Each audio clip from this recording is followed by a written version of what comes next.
Kalau kemarin saya bahas bor DCA AZJ16, nah sekarang saya akan bahas sepupunya ya, sesuai dengan nih gambarnya di sini nih ya, di baju saya. Bor dari DCK tipenya adalah KZJ16. Kalau dari bentuk fisiknya sih ini sama persis ya teman-teman ya. Hanya beda di warnanya saja, tetapi apakah performanya sama atau apakah spesifikasinya sama? Nah, kalau kalian penasaran, jangan kemana-mana, kita intro dulu.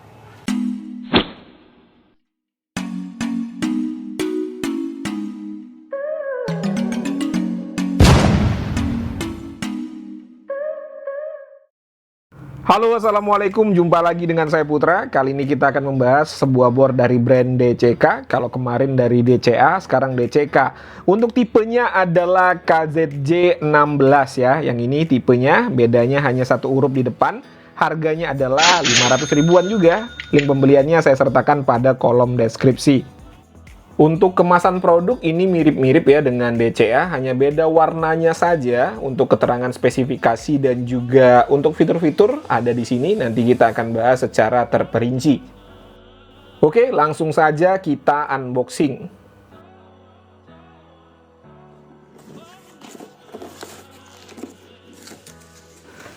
Oke, pada paket pembelian yang pasti ada unit bornya, lalu di sini ada buku panduan dan juga kartu garansi, nanti kita akan lihat ya. Lalu ini adalah handle tambahan.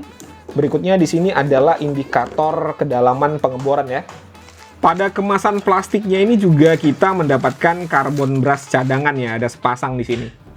Dan untuk kartu garansinya ini ada 2 lembar ya. Untuk DCK garansinya adalah 2 tahun. Nanti yang satunya kalian kirim dan yang satu lagi kalian keep biar bisa daftarkan garansi. Dan untuk buku panduannya ini masih berbahasa Inggris semuanya. Nanti kalau mau dibaca-baca pakai Google Lens bisa langsung diterjemahkan.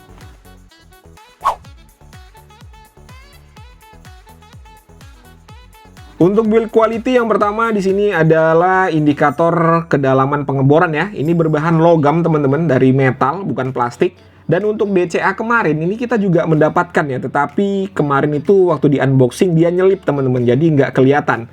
Ini mantap ya, bahannya logam jadi tidak meleot-leot. Bahkan yang di World saja kita masih mendapatkan yang plastik. Lalu untuk handle tambahannya ini sama persis dengan DCA, dilapisi dengan grip karet ya. Nih, bisa dilihat sendiri, empuk di tangan dan juga gripnya ini kesat ya, jadi nyaman. Dan menu utama kita, unit bornya kurang lebih bentuknya seperti ini, sama persis dengan brand DCA kemarin. Untuk material bahannya juga sama-sama bagus, bisa dilihat sendiri di sini ya untuk material bahannya. Yang membedakannya dengan DCA kemarin hanya pada warnanya saja, kalau ini warnanya merah ya.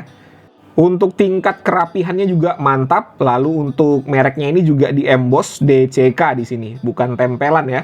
Untuk karetnya juga sama-sama bagus. Jadi overall untuk build quality ini sama persis dengan brand DCA kemarin. Lalu untuk caknya ya kita lihat di sini. Nah, ini juga kokoh ya, tidak ada geol-geol atau goyang-goyang. Tapi kalau dia maju mundur itu wajar karena ini adalah bor impact. Berikutnya trigger ya. Triggernya ini juga enak ya, smooth. Tidak ada nyangkut-nyangkut. Lalu untuk reversible, forward and reverse-nya juga tidak ada masalah. Untuk trigger lock ya, ini trigger lock-nya agak sedikit ke dalam untuk menekannya. Berikutnya untuk kabelnya ya, kita lihat di sini untuk ukurannya juga ini standar ya, 2 x 0,75 mm kuadrat. Mereknya juga sama ini, Ningbo. Lalu untuk stekernya juga sama. Nah, ini ketinggalan tadi ya, untuk kunci caknya juga ada nih di sini nih.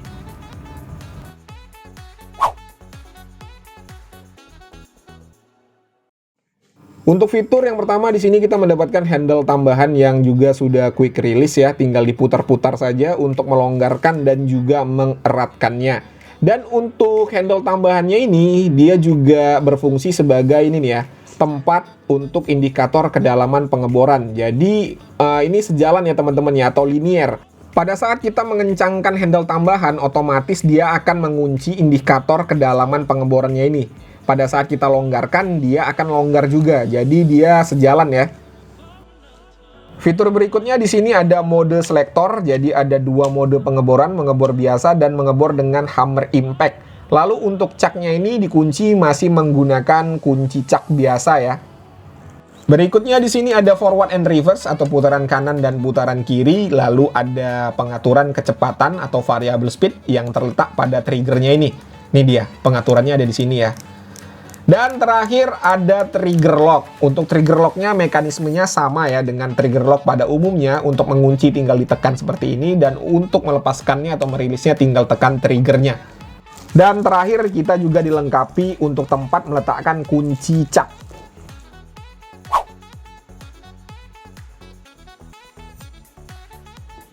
Untuk uji spesifikasi yang pertama kita akan lihat konsumsi daya listriknya pada putaran yang paling rendah terlebih dahulu ya. Untuk putaran yang paling rendah, ini kecepatan paling rendah adalah di angka 18,5 watt. Sekarang kita akan atur ke kecepatan yang paling tinggi.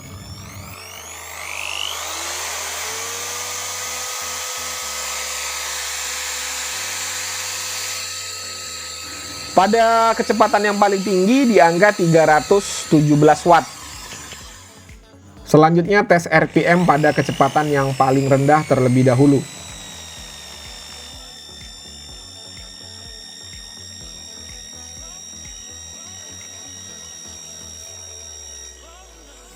Di angka 506 RPM. Kita akan set ke kecepatan yang paling tinggi sekarang.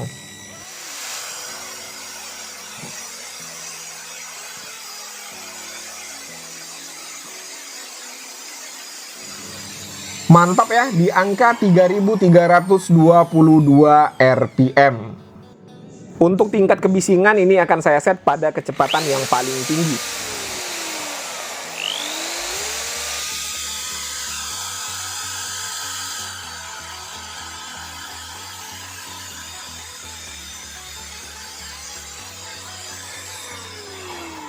Di angka 102 desibel. Untuk bobotnya include dengan segala macam aksesoris adalah di angka 2,271 gram ya, atau 2,2 kilo. Berikutnya kita akan ukur untuk kecepatan getaran dari mesinnya.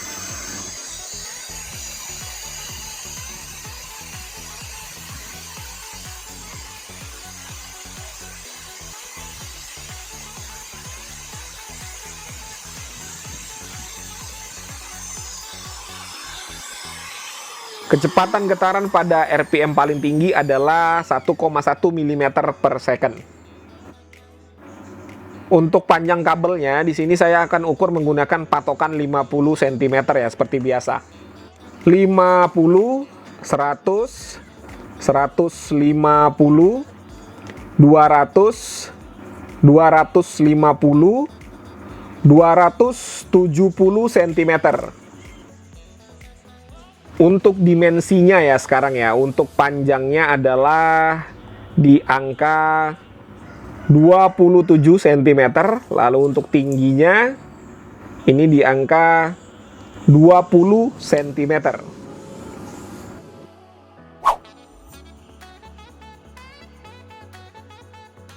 Untuk uji performa, pertama di sini saya akan menggunakan bit auger ukuran 19 mm.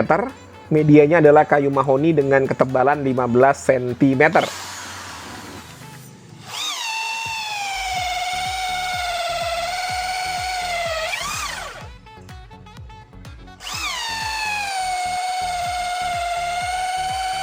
Tanpa hambatan ya, cepat sekali. Oh iya, kemarin ada masukan dari teman-teman kita ya, kalau menggunakan bor seperti ini yang tidak ada pengaturan torsinya harus ditarik ulur ya, atau tidak boleh ditekan secara terus-menerus. Ya ada benernya, tetapi teknik seperti itu hanya berlaku untuk mata bor biasa seperti ini, yang ulirnya itu tidak tebal-tebal atau ulirnya itu kecil-kecil. Itu bisa digunakan teknik tarik ulur. Karena ulirnya ini tipis, jadi enak ya kita tarik ke atas, hambatannya sedikit. Tetapi apabila kita menggunakan mata bor auger seperti ini, yang dratnya besar-besar seperti ini, apalagi ukurannya juga besar ya, ini adalah 25 mm. Jadi agak sedikit mustahil kalau kita gunakan teknik tarik ulur, karena ini hambatannya besar sekali. Jadi sangat-sangat berat apabila kita tarik ke atas. Oke, daripada kebanyakan teori, langsung saja kita peragakan ya teman-teman ya. Nah, ini sudah saya pasangkan bit auger dengan ukuran diameter 25 mm. Kita akan lihat di sini ya. Kita akan coba teknik tarik ulur. Untuk media pengeboran masih sama, kayu mahoni dengan ketebalan 15 cm. Nah, kalau sudah masuk seperti ini tidak akan bisa kita tarik ya teman-teman ya. Jadi teknik tarik ulur tidak berlaku kalau kita gunakan bit auger seperti ini. Ini sangat-sangat berat, tidak akan bisa ditarik. Jadi apabila sudah terjadi stuck seperti ini, cara mengeluarkan mata bornya itu tidak bisa dengan putaran yang sama. Kita harus merubah arah putarannya ke arah putaran sebaliknya agar mata bornya bisa keluar. Karena mata bor auger ini dia konsepnya adalah self drilling. Jadi tanpa tekanan juga dia akan mengebor sendiri. Dan untuk torsi dari bornya sendiri ini kurang lebih sama dengan bor DCA kemarin ya. Tidak beda. Dan apabila mata bornya stuck seperti ini, tetapi kalian ingin melanjutkannya lagi pada lubang yang sama untuk menghabiskan mata bornya, ini agak sedikit sulit ya teman-teman ya. Kita keluarkan seperti ini dan kita coba lagi mengebor pada lubang yang sama agar semuanya habis. Dan kita gunakan teknik tarik ulur nih, nggak bisa ya. Nih, saya akan peragakan ya. Nah, stuck seperti ini, tidak bisa kita tarik nih. Nah, tidak akan bisa kita tarik teman-teman. Kalau kalian tidak percaya, kalian coba sendiri gunakan mata bor auger. Tidak usah ukuran 25 mm, ukuran yang lebih kecil saja. Kalian coba sendiri di rumah. Pasti tidak akan bisa menggunakan teknik tarik ulur. Lain halnya kalau kita gunakan mata bor biasa seperti ini. Teknik tarik ulur bisa kita aplikasikan. Nah, kurang lebih seperti ini contohnya. Karena drat atau ulir dari mata bornya itu kecil, jadi gampang kalau kita tarik lagi ke atas.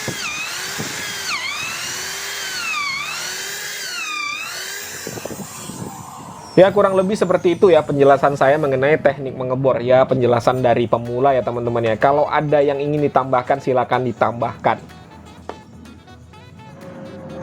Berikutnya saya akan menguji untuk fitur hammer impact-nya. Di sini saya akan mengebor paving block. Ini tidak mungkin ecek-ecek ya, untuk tingkat kekerasannya sudah pasti keras karena ini untuk dilindes-lindes. Jadi tidak mungkin main-main untuk tingkat kekerasannya. Di sini saya akan mengebor menggunakan mata bor dengan ukuran diameter maksimal dari spesifikasi 16 mm. Ini saya tidak menggunakan safety shoes, jangan ditiru ya teman-teman ya, ini berbahaya.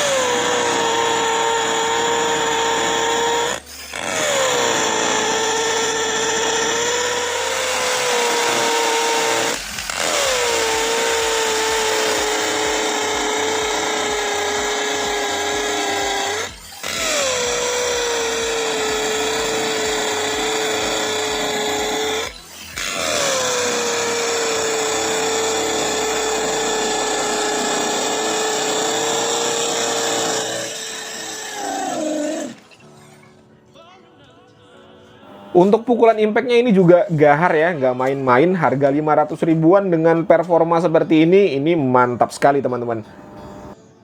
Ini masih bisa masuk ya untuk mata bornya, tetapi saya tidak lanjutkan karena takut menembus paving block dan merusak lantai dari rumah saya. Sekarang kita ukur suhunya dulu ya. Pada ventilasi di sini di angka 57 derajat Celcius. Lalu di sini di angka 54 derajat Celcius. Pada ventilasi di atas sekarang kita lihat ya. Pada ventilasi di atas di angka 62 derajat Celcius. Nah itu tadi ya teman-teman ya, sudah disaksikan bersama-sama bagaimana ulasan singkat saya mengenai bor dari DCK tadi. Kurang lebih seperti yang kalian saksikan. Berikutnya saya akan menceritakan bagaimana feels-nya atau bagaimana rasanya menggunakan bor tersebut. Jadi ini murni opini pribadi. Kalau kalian punya pandangan yang berbeda tidak jadi masalah, dituliskan saja pada kolom komentar.